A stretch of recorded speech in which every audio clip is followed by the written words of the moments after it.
Good morning, everybody, from 4945 Washington Boulevard. This is BJ, and I'm reaching out to you today because I can't see you in person. So I wanted to let you see my face and see that we're still here, we're still working, and talk through a few things.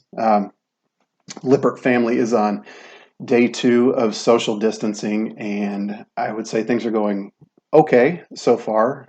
We've got 2 kids at home with us. So we got an 8-year-old son named Benson, and he's in 2nd grade, and he's working through some prefix and suffix problems right now. And we've got our 4-year-old daughter Marion, who's working on the letter F, I believe. So I'm trying to get my work. She's on to G. Um, Trying to get some work done, dealing with all this. So it's a unique challenge, but nothing we can't get over. So I wanted to take this opportunity to let you know again that we're going to try our best to keep things as normal as they can be. I thought it'd be a great opportunity right now. Why don't we revisit some of our values? We'll take one a day and just talk through them and see how it can apply to our current situation. As a reminder, for those of you who don't have them memorized, the acronym is HIKEA, HIKEA, stands for honesty, integrity, kindness, accountability, and excellence. So we'll take it from the top, and we'll start with honesty. And just to kick it right off the bat, honestly, it's going to be challenging for me to get some of my work done. Honestly, I might not be available every time you call or text or email me, but I will do my best to get back with you and to respond as quickly as I can. New set of challenges, but it's certainly, again, nothing that we can't overcome. So over the course of this quick video, I'm going to give you 3 brutally honest facts scattered throughout, and also talk a little bit about the value itself. So we'll start with brutally honest fact number 1. Number 1 is I am really, really bummed that the NCAA tournament got canceled. For those of you who know me, I'm a huge Butler basketball fan. Butler was having a great season this year. I really thought they could make some noise in the tournament, and clearly that's not going to happen. So the seniors in particular, whose seasons are over, won't get a chance to play in the postseason. I feel bad for them, but more, I feel bad for myself because I don't get to watch it. I also have a tradition on the opening Thursday of the NCAA tournament. I spend that day with my brother-in-law, Lauren, who's the financial advisor. We do an event at Harry and Izzy's where a bunch of people gather and just eat steak and have some drinks and watch basketball, and I really look forward to it every year. My daughter in the background. So yeah, brutally honest truth number 1 is I'm really bummed about that, as I'm sure many of you are. Hoosier fans probably not so much because you weren't going to make the tournament anyway, but you can at least relate, hopefully. So how can we practice honesty even in this weird period of uncertainty and of social distancing? A couple of things, a couple of tips that I'd like for you all to consider and employ. Number 1, and this is crucial, communicate. Communicate to the partners, communicate to your supervisors, communicate to people who you might delegate work to. As much as you can, let people know the status of things. If you're feeling behind, let us know so we can reassign work. If you're feeling like you've got some extra capacity and want some more work, by all means, let us know that too. We can't read your minds.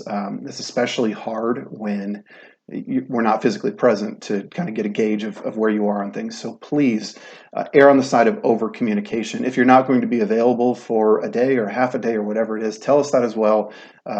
We kind of need to know your status so we can plan accordingly. In that vein of communication, you might not be aware, but 8x8, our phone tool, has an option where you can set your status. So if you pull up your 8x8 application in the top left corner, I believe there's a green dot or a red dot based upon your availability. You can actually click on that and set your status. I'm going to encourage each one of you to do that first thing when you wake up in the morning. Even if you're unavailable for the day, set the status that says unavailable, or if you are available, let us know that as well. That way people can reach out to you through instant messaging, through phone or email or whatever. So please, every day if you can, if you remember, and I'm bad about this myself, I'm going to commit to try to do it. Set your status so we know where you are. So that's another way you can practice honesty. The third is to be honest in your time reporting.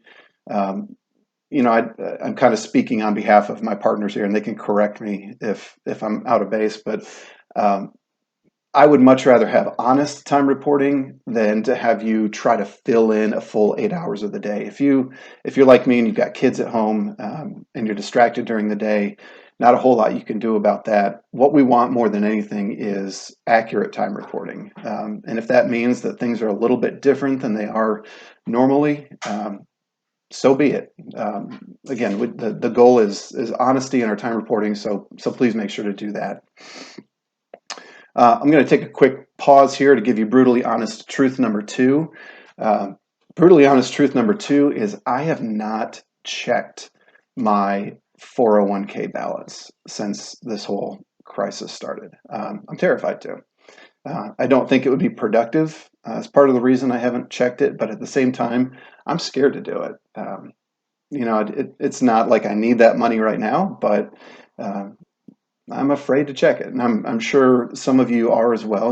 There's financial uncertainty that comes with times like this, um, but I'm part of it, just like each one of you is. So that's brutally honest truth number 2.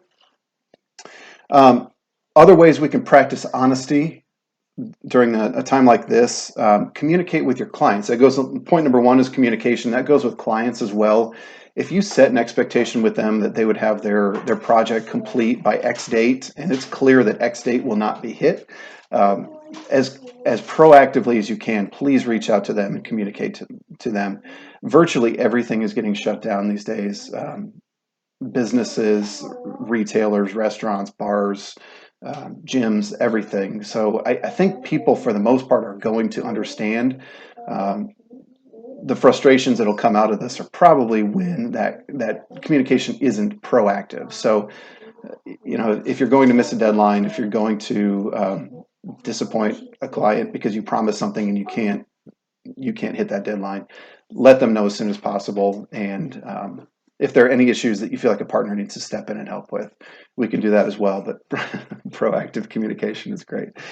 Um, and then the last thing I jotted down about ways we can practice honesty in this time is, quite honestly, if you're working from home, you're probably not going to be as efficient as you normally are in the office. I know that's true for me as I sit here in my home office. I feel fortunate that I have a monitor and a printer available, but it's certainly different from working with 3 monitors in the office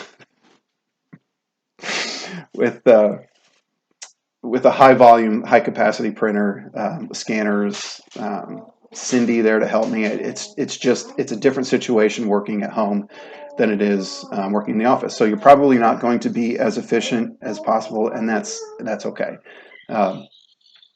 We just got to be honest, and we got to do our best to move forward as best as we can. And I'm going to give one tip as well to kind of survive in this time, and it's focused around the concept of honesty.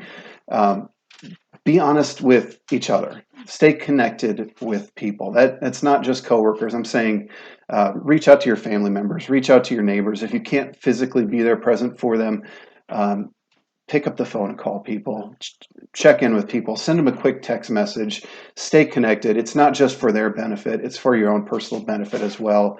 I know some of us live alone, and it can be a lonely time, especially if you're trapped in your house. Do whatever you can to stay connected with people. I think part of the reason I'm making a video today is there's a big difference when you get to see somebody's face and you get to see the emotion as they speak. So use FaceTime on your iPhone to your advantage. Use video calls if you can. Stay connected with people. That's going to help us get through this challenging time. And that really is all I had to say today. I'll hopefully come back tomorrow and talk about the next of our values and maybe give you something to look forward to. Brings me to my conclusion here, which is brutally honest truth number 3. And I mean this in all sincerity. I have not been wearing pants for this entire video. Have a great day.